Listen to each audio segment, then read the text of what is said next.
Guten Morgen. Wir sind bei einem Ort namens Mestia, ganz im Norden von Georgien. Ist auch noch ziemlich frisch. Wir sind in den Bergen. Die Sonne fängt langsam an, die Bergspitzen zu beleuchten. Heute werden wir zu einem Gletscher wandern und das alles in der krassen Berglandschaft vom Kaukasus.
Wow, was für eine krasse Landschaft. Weiter oben wird es dann gleich bestimmt noch beeindruckender. Wir machen heute erstmal eine Wanderung zum Chaladi-Gletscher. Das ist noch eine der einfacheren Touren, weil das hier voll die krasse Bergsteigerregion ist und es auch wirklich harte Touren gibt. Aber wir wollen den Weg einfach nur genießen, wobei es auch natürlich bergauf geht und trotzdem anstrengend sein wird. Ja, aber da fahren wir erstmal ein kleines Stück hin zum Start der Wanderung, verlassen diesen schönen Stellplatz erstmal und kommen wahrscheinlich heute Abend wieder hierher.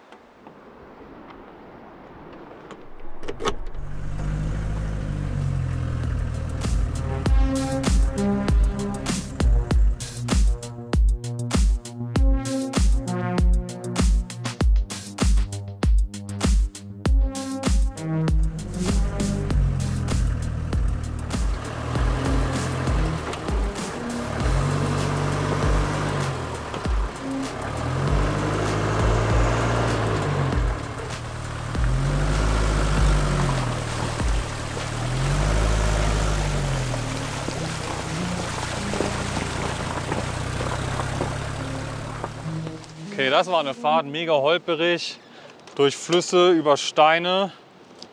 Aber jetzt sind wir am Parkplatz und es geht los. Und ich glaube, es geht direkt gleich über diese Brücke und dann da hoch.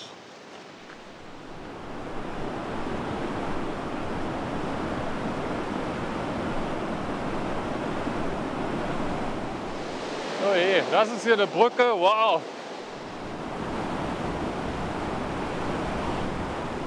Wow, das war ja die gruseligste Brücke, über die wir je gegangen sind. Ich hatte echt Angst. Nur so Holzbretter. Alles rostig, auch Schieflage teilweise. Ein Abenteuer. Ja.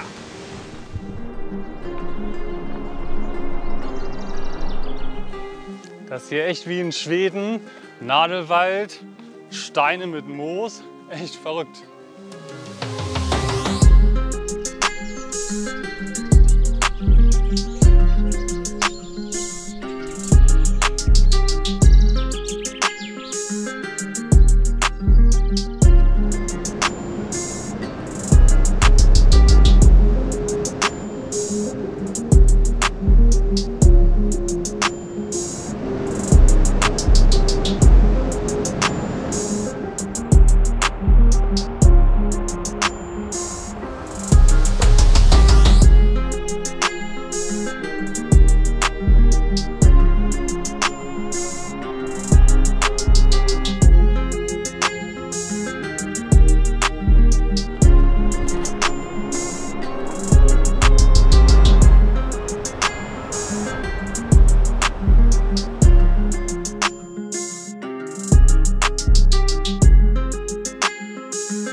Willkommen vom Mars. So sieht es ja auf jeden Fall ein bisschen aus, finden wir. Richtig geile Landschaft. Also das Geröll ist richtig krass. Dann der Gletscher. Hier fallen auch immer so Steine runter.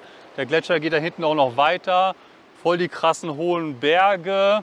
Also echt schon was Besonderes hier. Total. Und die Wanderung war auch relativ simpel. Deswegen sind wir noch besser gelaunt, weil es einfach so richtig entspannt war. Und wir hatten mega Glück, weil wir so früh losgegangen sind. Um 10 geht es anscheinend los und alle kommen hierher. Und wir hatten noch viele Minuten für uns an diesem coolen Ort. Das ist jetzt der 3. Gletscher, an dem wir sind auf unserer Reise. Der erste war in Norwegen, der Jostedalsbreen-Gletscher. Dann in der Schweiz der Ronne-Gletscher. Und jetzt der Chaladi-Gletscher. Ja, und Gletscher sind irgendwie was voll Besonderes, weil die ja einmal voll das Symbol für den Klimawandel sind. Das ist natürlich irgendwie ein bisschen traurig, aber wir glauben, der ganze Gletscher hat hier mal das Tal geformt. Und generell die leben ja quasi, die dehnen sich ja immer aus und schmelzen und wandern. Und das ist einfach was voll Spannendes in der Natur, finde ich.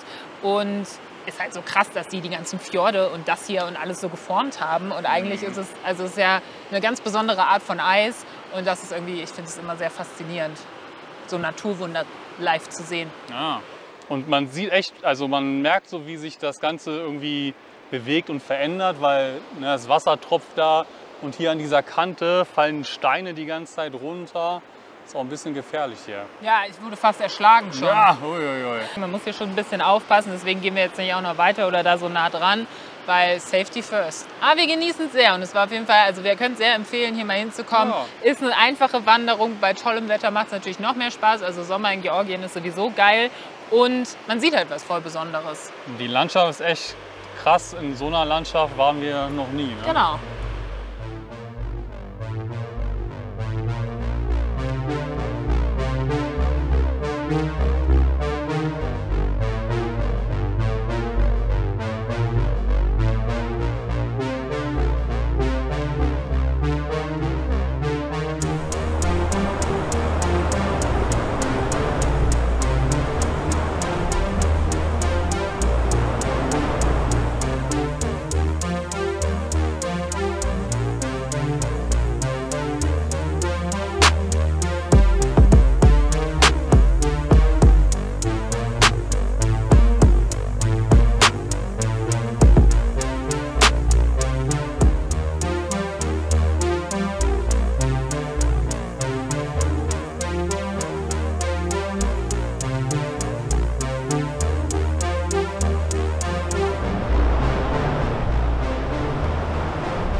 So, wir haben uns jetzt für die Mittagspause hier in den Schatten gesetzt. Und was ich noch erzählen wollte, ist, dass wir sind so weit im Norden von Georgien, dass 4 Kilometer in diese Richtung, hinter diesem Berg, da ist schon Russland.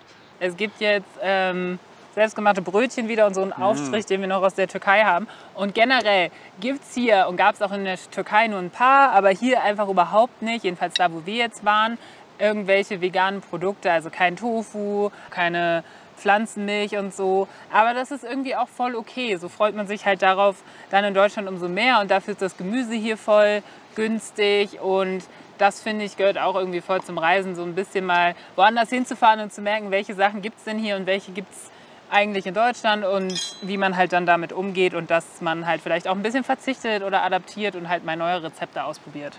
Ja, oder dann können wir mit dem günstigen Gemüse selber Sachen machen. Genau. Mal gucken, ob wir irgendwann mal selber Aufstriche machen, wollten wir noch mal probieren.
Gamma Jobber, wir fahren mit der Gondel auf einen Berg, weil wir sind zu faul zum Laufen.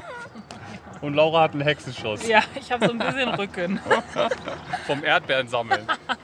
Ja, das ist alles nicht so optimal. Aber wie ihr seht, es geht. Aber man muss ja auch mal was Schönes, Entspanntes machen. Und das ist sehr idyllisch. Aber ganz geil, dass das halt im Sommer auch offen hat, die Skipiste quasi. Also natürlich nicht zum Skifahren, sondern zum Rumlaufen. Aber so ist ja auch mega geil. Ist aber auch nichts für Leute mit Höhenangst, oder? Nee, das ist Skifahren generell, glaube ich, nicht.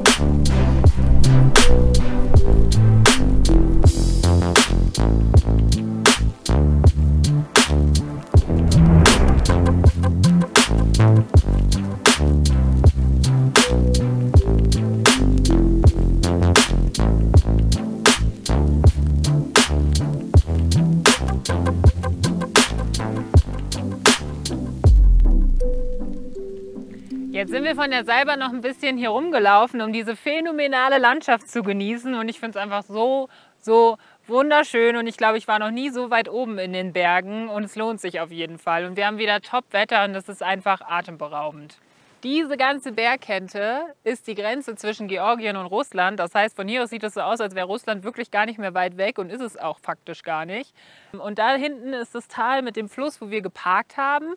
Und noch ein Stück weiter sieht man sogar den Gletscher weiter oben in den Bergen, wo wir an dem unteren Teil hingewandert sind.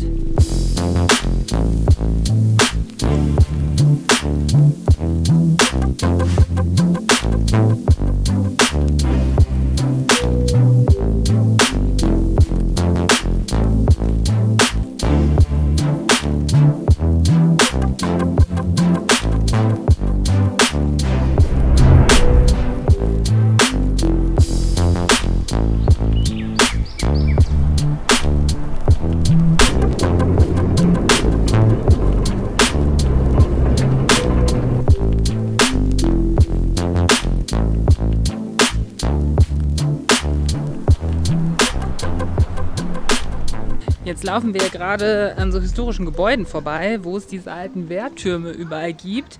Die sind sehr individuell für Mestia und sind hier halt überall in der Stadt. Also wahrscheinlich alte Verteidigungstürme, wo man dann halt die Feinde gut beobachten konnte aus allen Richtungen. Also es ist schon sehr spannend hier lang zu laufen, weil halt wirklich alles für den Tourismus ausgelegt ist. Das heißt, all diese alten Gebäude, es sieht wunderschön aus, sind aber teilweise halt sehr neu gemacht. Und alles auch irgendwie so ein bisschen im Schweizer Stil. Also wir haben auch gelesen, dass viele alte ursprüngliche Gebäude abgerissen wurden und stattdessen hier jetzt überall so Chalets hingebaut wurden, wie in den Alpen, wie in der Schweiz. Und diesen Vibe hat man hier auf jeden Fall. Wobei, wie gesagt, diese Türme auf jeden Fall sehr markant für Mestia sind. Wir waren jetzt gerade kurz einkaufen und hier ist es irgendwie voll normal, dass Sachen einfach unverpackt sind und man sich die hier so abfüllt. Also dann wird Mehl einfach abgefüllt und gewogen und ist halt auch viel günstiger, als wenn man das, also es gibt auch Verpackungen, aber ich habe das Gefühl, das kaufen nur die Touris. Und bei Nudeln genauso und auch so ganze Regale, wo verschiedene Kekse sind, die man sich raussuchen kann. Und ja, das ist ja halt voll üblich. Ist halt ein bisschen doof, dass die meisten dann dort Plastikverpackungen nehmen, aber würden alle Stoffbeutel haben, wäre es halt voll wie in so einem Unverpacktladen, die in Deutschland voll im Trend waren. Und dann haben wir uns noch so ein Brot gekauft. Und es ist einfach riesig und es wurde an so einem richtig geilen, was war das denn, Lehmofen per Hand gemacht und hat 1,50, also Lari gekostet, also 50 Cent und ist richtig warm und frisch und bestimmt richtig geil. Also Mestia ist eher der Ort, wo sich die ganzen Touristen sammeln und übernachten. Es gibt auch viele Rucksacktouristen. Ich persönlich würde jetzt nicht nur für die Stadt dorthin fahren. Dafür ist es doch irgendwie nur diese lange, laute Hauptstraße mit ganz vielen Hotels und Restaurants. Und ja, man kann da ein bisschen rumlaufen, aber so krass ist es jetzt nicht. Was das Besondere halt ist, dass man von hier aus viele verschiedene Sachen machen kann. Wir haben jetzt halt hier auch geparkt und sind dann halt zum Beispiel dann in die Richtung. Dort kann man die Gletscherwanderung machen. Dann da hinten kann man mit der Seilbahn auf den Berg fahren. Und wer richtig sportlich ist, der kann da dann hoch auf die Berge wandern. und zu so tollen Bergseen. Oder richtig krass halt auch auf die Uschba-Gipfel. Das ist dann aber schon ein richtig krasses Bergsteigen. In die Richtung ist außerdem das sehr bekannte, berühmte Bergdorf Ușculi. Da war ich auch einmal und bin da mit einer Art Taxi hingefahren, war dann da 3-4 Stunden und bin zurückgefahren oder habe mich fahren lassen. Das ist auch nicht so teuer und würde ich auf jeden Fall empfehlen, weil die Straße schon sehr abenteuerlich ist. Also man kann das mit dem Van machen, aber dabei kann auch auf jeden Fall viel kaputt gehen und die Straße ist je nach Wetterlage auch manchmal nicht befahrbar, weil halt irgendwie Geröll dort ist. Ușculi soll das am höchsten gelegene, das ganze Jahr über besiedelte Dorf Europas sein und gehört auch zum UNESCO-Weltkulturerbe. Also im Vergleich zu Mestia ist es noch sehr viel historisch erhaltener und dort gibt es halt keine modernen Chalets. Und das ist auf jeden Fall spannend anzugucken und kann ich empfehlen. Aber was halt noch viel cooler ist, ist die ganze Natur um Ușculi rum, die einfach atemberaubend ist. Dadurch, dass Ușculi noch mal sehr viel höher gelegen ist als Mestia, ist man halt noch viel krasser auf höheren Bergen und das ist total beeindruckend. Also man sieht eine krasse Front aus Schneebergen direkt am Dorfrand. Man sieht irgendwelche Wildpferde, die auf sehr steilen Hängen grasen. Und das nächste Mal würde ich mir auf jeden Fall mehr Tage Zeit nehmen, um dorthin zu fahren. Also ich würde mich hinfahren lassen, dann irgendwie entweder in einem Gasthaus übernachten oder eine Wanderung mit Zelt machen, weil man dort auch zu einem Gletscher wandern kann und diese ganze Umgebung einfach nochmal ein bisschen krasser ist als hier. Und hier finde ich schon atemberaubend und Ușculi ist dann nochmal auf einem anderen Level, was sich auf jeden Fall lohnt und was auf jeden Fall sehr, sehr beeindruckend ist und auch irgendwie das ist, was man vielleicht von Georgien erwartet. Diese massiven hohen Berge mit diesen alten Holzdörfern und mit den alten Festtürmen.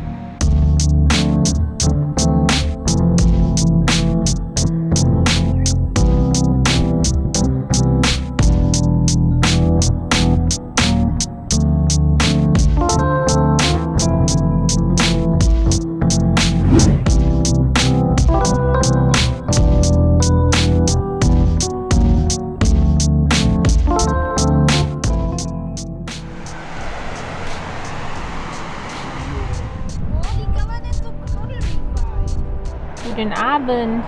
Riecht nach Essen, ne?